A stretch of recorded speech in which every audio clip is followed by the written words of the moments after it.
Welcome to the Tech Egg. Don't get scrambled. Enjoy the video. You're going to set up biometric login now. First, confirm your device supports fingerprint or face unlock and that Gcash is updated.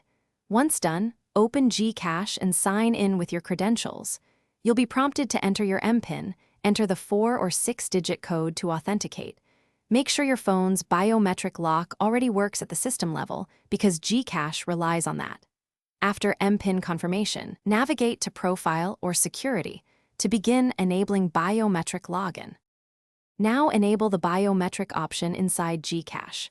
Go to Profile, tap Settings, then Biometric Login. Choose fingerprint or face depending on your device and follow the on-screen capture steps slowly so the sensor records accurate data. When Gcash asks, grant camera or sensor permissions, these are necessary for recognition. You'll be asked to confirm with your MPIN again to finalize enrollment. After successful capture, the app shows a confirmation. Try locking the app and unlocking. Finish by testing biometric unlock on the Gcash login screen.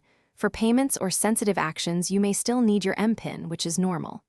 If you want to turn it off later, go back to Profile, Settings, Biometric Login and toggle it off.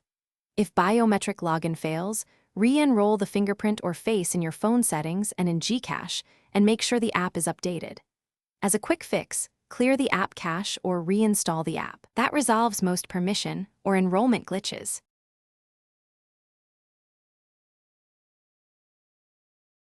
Thanks for watching. Consider subscribing if I helped unscramble your problems.